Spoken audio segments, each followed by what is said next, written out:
সকালে ঘুম থেকে ওঠার পর রাতের বেলা ঘুমোতে যাওয়া অবধি আমাদের গৃহিণীদের সাংসারিক কাজগুলো কন্টিনিউয়াসলি এবং নন স্টপ হয়ে থাকে। এই মাঝে যদি আমরা কিছু টিপস এবং ট্রিক্স গুলো ফলো না করি তাহলে আমাদের বেহাল দশা। আসসালামু আলাইকুম আমার প্রিয় ইউটিউব পরিবার, কেমন আছেন সবাই? আশা করছি যে যেখানে রয়েছেন আল্লাহ তাআলার অশেষ রহমতে সবাই ভালো আছেন, সুস্থ আছেন। আলহামদুলিল্লাহ আমরাও ভালো আছি। আবারও একটি ছোট ভিডিও নিয়ে হাজির হয়েছি, তবে আজকে কোনো ডেইলি ব্লগ নয়। সাংসারিক কাজের চাপে ডেইলি ব্লগগুলো চাইলেও করতে পারি না, তবে কিচেন টিপস এবং ট্রিক্স এর ভিডিওগুলো মাঝে মাঝে আমি আপলোড করে থাকি। তারই ধারাবাহিকতা আজকে আরো একটি ভিডিও শেয়ার করছি। আটা বা ময়দা বাজার থেকে কেনার পর এভাবে কন্টেনারে তো আমরা সংরক্ষণ করে থাকি। আটার মাঝে পোকার সৃষ্টি হয়, এরপর কিন্তু সেই আটাটা ব্যবহার করতে কেমন যেন লাগে।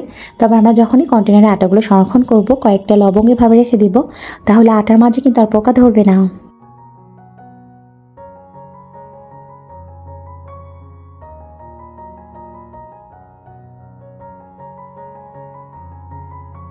কাজু বাদাম, কাঠবাদাম অথবা চীনা বাদাম, বাদামগুলো কন্টেনারে বেশি দিন যাবত থাকলে পোকা ধরে যায়। সেক্ষেত্রে আমরা একটা কাজ করতে পারি, বাদামগুলো সংরক্ষণের পূর্বে একটু তাওয়াতে হালকাভাবে একটু ভেজে নেব, এরপর ঠান্ডা করে কন্টেনারে সংরক্ষণ করব।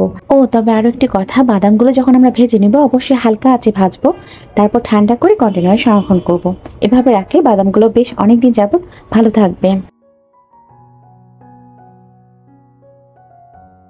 রান্নাবান্না করার ক্ষেত্রে ঢেঁড়স ভাজি আমরা কম বেশি সবাই করে থাকি, তবে ঢেঁড়স তো এক ধরনের স্লিপারি সবজি। এছাড়া একটা একটা করে ঢেঁড়স কাটতে গিয়ে সময়েরও কিন্তু বেশ অপচয় হয়ে থাকে।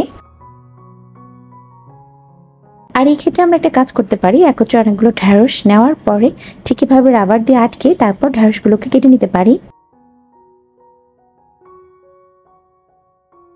এর ফলে যেমনটা সাংসারিক কাজ করতে গিয়ে সময়ের অপচয় রোধ হবে, তাছাড়া অল্প সময়ে একত্রে আমরা কাটাকাটির কাজটিও সেরে নিতে পারবো।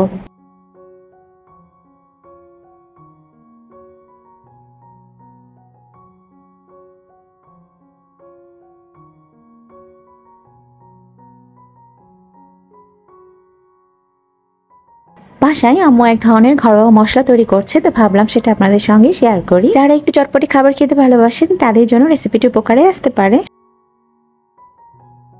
প্রথমে আম্মু ছোট জিরা, যেটা আমরা সাধারণত নর্মালি রীতিমতো রান্নার কাজে ব্যবহার করে থাকি, সেই জিরাটিকে ভেজে নিয়েছে।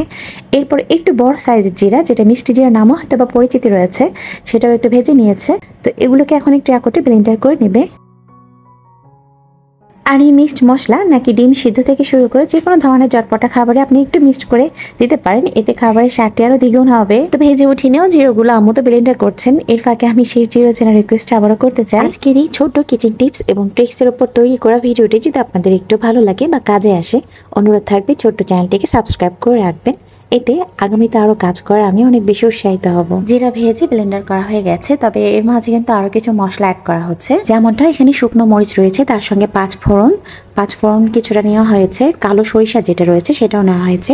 সবগুলো ভেজে নেওয়া হয়েছে, এবার ব্লেন্ডার করে মিক্সড করে নিব, তাহলে কিন্তু মশলাটা তৈরি হয়ে যাবে। মশলাটি তৈরি করা কিন্তু খুবই সহজ, আর এই সহজ রেসিপির মধ্য দিয়ে আজকের ভিডিওটি এখানেই সমাপ্ত করছি। ভিডিওটির মধ্য দিয়ে যদি একটু আপনারা উপকৃত হন তবে আমি বেশ ভাবে খুশি হব।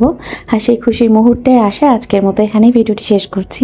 আল্লাহ হাফিজ, আসসালামু আলাইকুম।